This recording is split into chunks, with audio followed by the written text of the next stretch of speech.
नमस्कार बच्चों, आप सबको पता है कि हमारा जो 12वीं क्लास की आपकी फ़िज़िक्स है उसका जो चैप्टर नंबर आपका चल रहा है चैप्टर नंबर 15, उसके अंदर नाभिक वाला जो चैप्टर है उसमें हमने पिछले लेक्चर के अंदर परमाणु बम के बारे में पढ़ा था।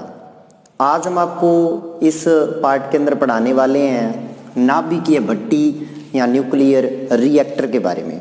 सबसे पहले आपको पता है बेटा कि श्रृंखला अभिक्रियाएं जो होती हैं वो दो प्रकार की होती हैं। एक तो होती है नियंत्रित श्रृंखला अभिक्रिया जिसके अंदर K का मान जो होता है वो =1 होता है, और ये 2018 में क्वेश्चन भी आया था RBSE बोर्ड के अंदर हमारे कि ऐसी अभिक्रिया बताइए जो एक समान दर से चले, तो नियंत्रित अभिक्रिया, उसके लिए न्यूट्रॉन गुणन गुणांक कितना होता है? 1 होता है। नियंत्रित श्रृंखला अभिक्रिया जो होती है उसके अंदर K 1 होता है, वो एक समान दर से चलती है, इसका मतलब उसका नियंत्रण किया जा सकता है, और वो अभिक्रिया होती है नाभिकीय भट्टी के अंदर। तो कोई भी आपसे पूछे नाभिकीय भट्टी के लिए K कितना होता है, तो K का मान होता है 1। सबसे पहले ये बात आपको याद रखनी है कि नाभिकीय भट्टी के लिए K का मान होता है 1, क्योंकि नियंत्रित श्रृंखला अभिक्रिया होती है।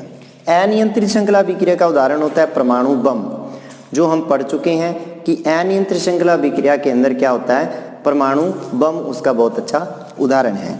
अब बात करते हैं जो नाभिकीय भट्टी होती है, नाभिकीय भट्टी की संरचना कैसी होती है। सबसे पहले देखिए, आप कॉर्नर में ऊपर ध्यान दो, आपको कुछ डायग्राम दिख रहा होगा।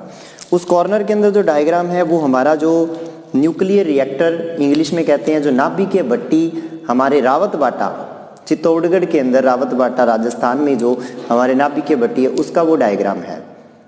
तो वो डायग्राम आपको दिख रहा है, इस तरीके की नाभिकीय भट्टी होती है। उसके अंदर क्या क्या होता है जरा देखते हैं। नाभिकीय भट्टी जो होती है, नाभिकीय भट्टी जनरली अंदर से उसकी जो स्ट्रक्चर होती है वो इस तरीके से होती है, इस तरीके से देखिए। ये जो है ये एक हम कह सकते हैं कि एक चैम्बर की तरह है। इसके अंदर कुछ रॉड होती हैं, इस चैम्बर के अंदर कुछ रॉड लगी हुई होती हैं। किस तरीके से देखिए, इस तरीके से इसमें कुछ रॉड लगा दी जाती हैं, इस तरीके से कुछ छड़ें होती हैं। इन छड़ों को कहते हैं कैडमियम की छड़ें। इनका उपयोग क्यों करते हैं? देखिए, यूरेनियम का जब विखंडन होता है, ये यूरेनियम की छड़ें होती हैं, सॉरी ये कैडमियम की छड़ें होती हैं। देखो, यूरेनियम का जब विखंडन होता है, ये जो छड़ें हैं जो मैंने बनाई है चारों की चारों, ये छड़ें होती हैं कैडमियम की छड़ें। ये छड़ें किसकी बनी हुई होती है? कैडमियम की, कैडमियम की छड़ें होती हैं। ये कैडमियम की छड़ें होती हैं। कैडमियम का उपयोग क्यों करते हैं? क्योंकि कैडमियम को CD से लिखते हो, CD। कैडमियम बहुत अच्छा अवशोषक होता है न्यूट्रॉनों का। आपको पता है जब यूरेनियम का विखंडन होता है, 92 यूरेनियम 235, इसके ऊपर एक न्यूट्रॉन टक्कर मारता है। जब न्यूट्रॉन टक्कर मारता है बनता है 92 यूरेनियम 236। ये स्थायी होता है 92 यूरेनियम 235। ये जो बनता है ये अस्थायी होता है, और ये अपने आप दो में टूट जाता है। ये अपने आप क्या कर जाता है? दो में टूट जाता है। एक तो बनाता है 36 क्रिप्टॉन 92, और एक बनाता है 56 बैरियम 141। 3 न्यूट्रॉन साथ में निकल जाते हैं, साथ में कुछ ऊर्जा निकलती है 200, साथ में क्या निकल जाती है? कुछ Q ऊर्जा निकलती है 200 मिलियन इलेक्ट्रॉन वोल्ट। ये एक समीकरण हम बहुत बार लिख चुके हैं, ये समीकरण आपको आती है। साथ में ऊर्जा निकलती है 200 मिलियन इलेक्ट्रॉन वोल्ट ऊर्जा निकलती है, कोई वो इक्वेशन आपको आती है। और ये इक्वेशन यहाँ भी आपको यूज़ करनी है, +Q से लिखते हैं ऊर्जा को, 200 मिलियन इलेक्ट्रॉन वोल्ट ये ऊर्जा निकलती है। ये समीकरण थी हमारी, ठीक है ना, जिसको आप एक लाइन में भी लिख सकते हो। अब समझते हैं कैडमियम की छड़ें क्यों यूज करते हैं। देखिए, 3 न्यूट्रॉन निकल रहे हैं इस समीकरण में। देखो, 3 न्यूट्रॉन निकल रहे हैं। 3 न्यूट्रॉन, अगर तीनों न्यूट्रॉन यहाँ पे काम आ जाए, तीनों न्यूट्रॉन आगे 3 यूरेनियम का विखंडन करेंगे, फिर 9 न्यूट्रॉन 9 यूरेनियम का विखंडन, 27 न्यूट्रॉन, तो ये अभिक्रिया बहुत लंबी हो जाएगी। तो इस अभिक्रिया को नियंत्रित करने के लिए, क्योंकि K का मान 1 होना चाहिए। K क्या होता है? आगे वाली पीढ़ी में न्यूट्रॉनों की संख्या बटे पीछे वाली पीढ़ी में न्यूट्रॉनों की संख्या।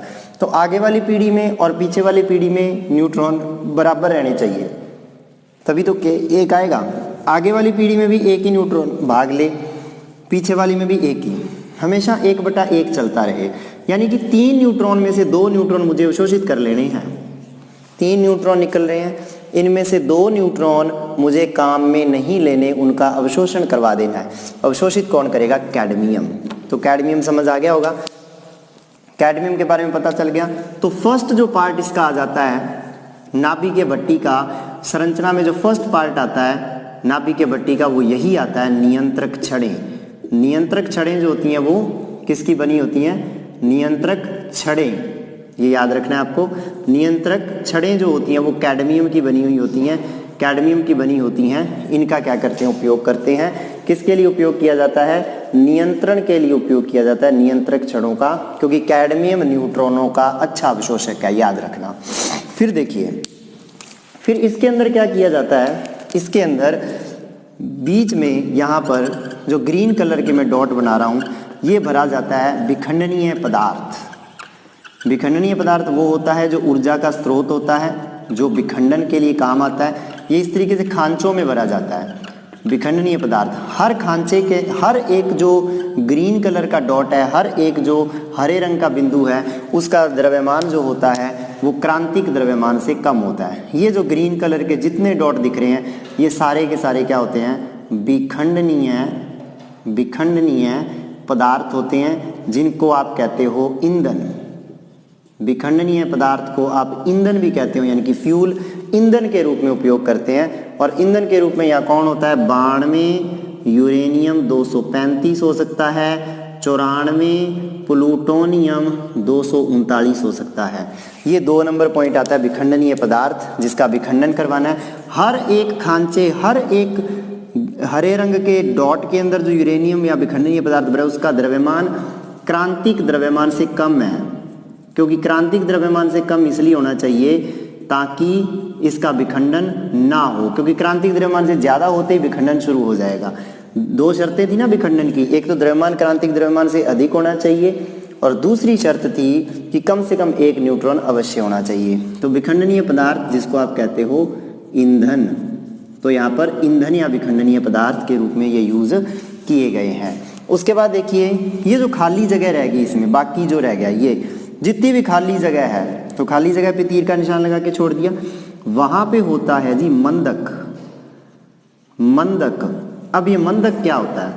वहाँ पे होता है मंदक, मॉडरेटर, जो न्यूट्रॉनों को मंद गति देता है। अब न्यूट्रॉन ज़्यादा तेजी से भागेंगे तो अभिक्रिया अनियंत्रित भी हो सकती है। ज़्यादा तेजी से भागेंगे तो हो सकता है वो यहाँ से यूं ही भाग जाएं, अवशोषण ही ना कर पाए ये यूरेनियम। तो यूरेनियम या विखंडनीय पदार्थ तभी अवशोषण करेगा अगर न्यूट्रॉन स्लो चलेंगे।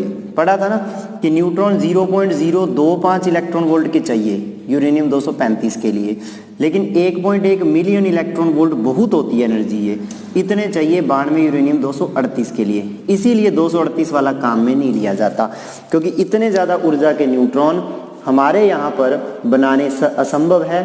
हमारे यहाँ पर क्या है? बनाने प्रयोगशाला में असंभव है। इसलिए इतनी 0.025 इलेक्ट्रॉन वोल्ट बहुत कम एनर्जी है, ऊष्मीय ऊर्जा वाले चाहिए, उसके लिए मंदक का यूज़ करते हैं। अब ये बहुत इंपॉर्टेंट चीज़ है, मंदक के रूप में किस किस का उपयोग कर सकते हैं, ये चीज़ आपको याद रखनी है। मंदक क्या करता है? टक्कर मारता है किससे? न्यूट्रॉनों से, और उसको कर देता है मंदित, स्लो कर देता है। भारी जल का उपयोग करना है, मंदक के रूप में भारी जल का उपयोग करते हैं। ठीक है, ये याद रखना, ये बहुत इंपॉर्टेंट चीज़ है। मंदक के रूप में किस किस का उपयोग करते हैं? ग्रेफाइट का उपयोग करते हैं, भारी जल, उसके बाद ग्रेफाइट का उपयोग करते हैं मंदक के रूप में। ग्रेफाइट, दूसरा ग्रेफाइट आ जाता है। तीसरा इसके अंदर आ जाता है बेरिलियम ऑक्साइड।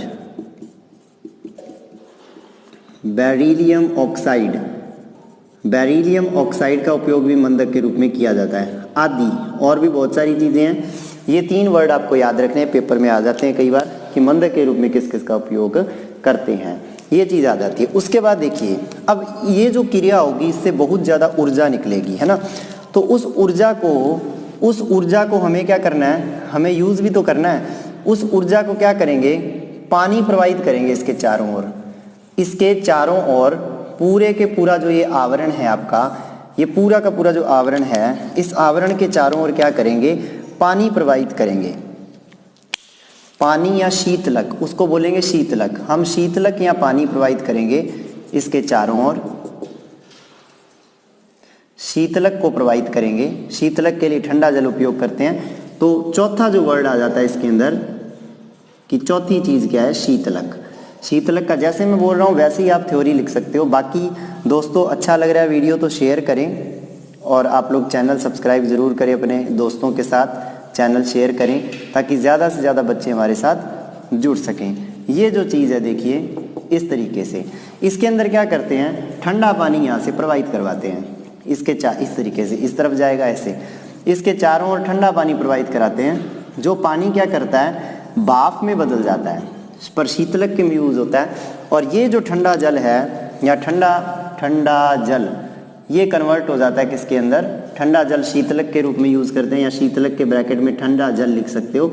ये किस में काम आ जाता है, इस तरीके से भाप में बदल जाता है। भाप आगे टरबाइन को घुमाता है, वो सब चीज़ें हैं। ठीक है दोस्तों, तो ये मेन स्ट्रक्चर है। उसके बाद क्या होता है, क्योंकि अब चारों ओर, इसके चारों ओर बहुत सारे लोग भी काम करते हैं, नाभिक के भट्टी के चारों ओर बहुत सारे लोग भी काम करते हैं अपना, जो इस सिस्टम को चलाते हैं। तो जो लोग इसके अंदर चारों ओर काम करते हैं, उन लोगों की सुरक्षा के लिए चारों ओर एक कवच बनाया जाता है। मैं जनरली बना रहा हूँ इसको मैं इस तरीके से, चारों ओर ऐसे ना एक कवच बनाया जाता है, जिसको कहते हैं इस तरीके से। सीमेंट और कंक्रीट की मोटी दीवार होती है, सीमेंट और कंक्रीट की चारों ओर मोटी दीवार होती है। और वो पॉइंट नंबर आपका जैसे ठंडे जल के बाद, शीतलक के बाद 5वां पॉइंट आ जाता है, जो आ जाता है प्रतिरक्षक। प्रतिरक्षक ये क्या होता है, सीमेंट या कंक्रीट की बनी हुई मोटी दीवार होती है। ये क्या होती है, सीमेंट या कंक्रीट की बनी हुई मोटी दीवार होती है ये, ताकि आसपास काम करने वाले लोगों को किसी भी तरीके का कोई नुकसान ना पहुंचे, उसके लिए इसका उपयोग करते हैं कि कोई नुकसान ना पहुंचे।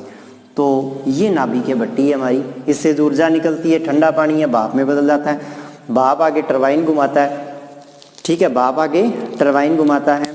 और उसके बाद क्या होता है, टरबाइन जुड़ा होता है डायनमो से। डायनमो क्या करता है, इस तरीके से हमें क्या करता है, डायनमो क्या करता है, इलेक्ट्रिक पावर, विद्युत ऊर्जा बदलता है। तो नाभिक भट्टी कैसा संयंत्र है, कैसी युक्ति है, जो विद्युत ऊर्जा में परिवर्तित कर देती है नाभिकीय ऊर्जा को। नाभिकीय ऊर्जा का टॉपिक भी आपके पास है। तो नाभिकीय ऊर्जा क्या होता है आपके सिलेबस में है, तो 2 लाइनें याद रखनी है, विखंडन और संलयन, दोनों अभिक्रियाओं से जो ऊर्जा निकलती है वो नाभिकीय ऊर्जा होती है। और यहाँ नाभिकीय ऊर्जा को विद्युत ऊर्जा में बदल रहे हैं। तो नाभिक भट्टी ऐसी युक्ति है जो नाभिकीय ऊर्जा को विद्युत ऊर्जा में परिवर्तित कर देती है। ये आपके पास पूरा आ जाता है। ये इसके पार्ट हैं, दोबारा देख लो। ये नियंत्रक छड़ें हैं कैडमियम की बनी हुई। ये जो ग्रीन कलर के डॉट हैं ये है विखंडनीय पदार्थ या ईंधन जिसको कहते हो आप, यूरेनियम 92 यूरेनियम 235 या 94 प्लूटोनियम 239। ठंडा जल प्रवाहित करवाते हैं, ये कैडमियम की छड़ें हैं। ठीक है, ये जो चीज़ है चारों ओर ग्रीन कलर की, ये प्रतिरक्षण है, रक्षक हैं। शीतलक ठंडा जल, मंदक याद रखो भारी जल, ग्रेफाइट और बेरिलियम ऑक्साइड मंदक होता है, विखंडनीय पदार्थ ईंधन और नियंत्रक छड़ें, ये उसकी समीकरण है। अब देखिए इसका फटाफट से स्क्रीनशॉट ले लो, एक चीज़ हम आपको बताने वाले हैं अब, और स्क्रीनशॉट ले लो फटाफट, इतने इतने ज़रूरी है, ये तो पढ़ा है अभी। ले लो स्क्रीनशॉट फटाफट, हो गया? हाँ, मेहनत करो बस, है ना। ये हमारा जो बोर्ड है, इसके पेपर जब होंगे तो नंबर आने चाहिए खूब आपके, ठीक है ना। टेंशन नहीं लेनी, मस्ती से पढ़ाई करनी है, कोई फिक्र नहीं करना। अब देखिए ये जो सारी स्ट्रक्चर है, ये सारी स्ट्रक्चर इस तरीके से मान लो इतने इतने के अंदर है। ये जो स्ट्रक्चर है इतने इतने के अंदर है। परमाणु भट्टी ये है, इतने इतने में बना दी मैंने, परमाणु भट्टी को मैंने इतने इतने में बना दिया। अब ये क्या करेगा,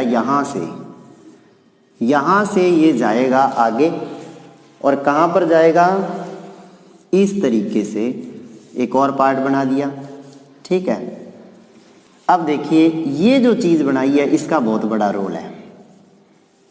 परमाणु भट्टी से जो भाप आएगी, परमाणु भट्टी से जो भाप आएगी वो क्या करेगी, यहाँ से ठंडा पानी प्रवाहित किया जाएगा। इस जगह डॉट डॉट जो है यहाँ से ठंडा जल प्रवाहित करेंगे, ठंडा जल प्रवाहित करेंगे। और ये ठंडा जल क्या करेगा, यहाँ पर नलिकाओं के अंदर बहेगा। ऐसे नलिकाएं बना देना, सर्पिलाकार जैसे भी आपसे बने, नलिकाओं में बनेगा। नलिकाएं जुड़ी होगी, ये ज़रूरी नहीं है बनाना, लेकिन फिर भी ऐसे स्टार लगा देना, बीच में 2 नलिकाएं बनी होंगी, ऐसे स्टार लगा देना। इसको बोलते हैं डायनमो। डायनमो से जुड़ा होगा और डायनमो आगे जुड़ा होगा इस तरीके। ये तो क्या होगा, डायनमो ये होगा आपके पास जो विद्युत ऊर्जा में परिवर्तित करेगा। यहाँ पर टरबाइन लगा होगा, ये जो स्टार बनाया है ना, ये टरबाइन है। टरबाइन घूमेगा, चुंबक उत्तरी ध्रुव, चुंबक के उत्तरी ध्रुव और दक्षिणी ध्रुव के बीच में टरबाइन घूमेगा, वो बना देगा विद्युत ऊर्जा। क्योंकि बदलता हुआ चुंबकीय फ्लक्स विद्युत ऊर्जा उत्पन्न करता है, वो विद्युत क्षेत्र उत्पन्न करेगा और विद्युत क्षेत्र डायनमो की हेल्प से हमारे तक पहुंच जाएगा। ये पूरी स्ट्रक्चर है। यहाँ पर ये सारा लगा हुआ है परमाणु भट्टी। ठीक है भाई, ओके। ये जो चीज़ है, ये जो पाइपें लगी हैं, इनका नाम भी होता है ऊष्मा विनिमयक। इसका नाम होता है ऊष्मा विनिमयक। यही आपकी स्ट्रक्चर है। बिल्कुल आसान टॉपिक है, कुछ भी इसमें मुश्किल नहीं है। मेन चीज़ आपको मैं बता देता हूँ, समीकरण जो है वो याद रखनी जरूरी है। 92 यूरेनियम 235, परमाणु बम में भी यही समीकरण लिखनी है, विखंडन में भी यही समीकरण है, सब जगह यही समीकरण। ये स्थायी होता है, ये 92 यूरेनियम 236 बन जाता है। ये क्रिप्टॉन और बैरियम में टूट जाता है। क्रिप्टॉन जो होता है वो 36 क्रिप्टॉन 92 होता है। उसके बाद जो बैरियम होता है वो बैरियम आपका होता है 56, बैरियम 141, 3 न्यूट्रॉन निकल जाते हैं, ऊर्जा निकलती है 200 मिलियन इलेक्ट्रॉन वोल्ट। ये आपका हो जाता है ख़त्म। अब आपके पास रह गया ये दोस्तों विखंडन, सारा ख़त्म हो गया। अब हमें नाभिक के संलयन पढ़ना है। संलयन के अंदर 2 लेक्चर बनेंगे, संलयन ख़त्म हो जाएगा। और संलयन के बाद हमें न्यूमेरिकल कराने इस चैप्टर के, जो आपके लिए बहुत ही इंपॉर्टेंट है। 1-2 न्यूमेरिकल पक्का आते हैं कि 1 यूरेनियम अगर 200 मिलियन इलेक्ट्रॉन वोल्ट ऊर्जा दे तो 1 किलो यूरेनियम कितनी ऊर्जा देगा, 100 ग्राम यूरेनियम कितनी ऊर्जा देगा, ये सब क्वेश्चन आते हैं, तो उनकी हम स्टडी करेंगे। अच्छा लगा है वीडियो शेयर करें, सब्सक्राइब करें चैनल। RBSC बोर्ड का जो भी हम करवा रहे हैं आपकी हेल्प हमेशा करते रहेंगे हम।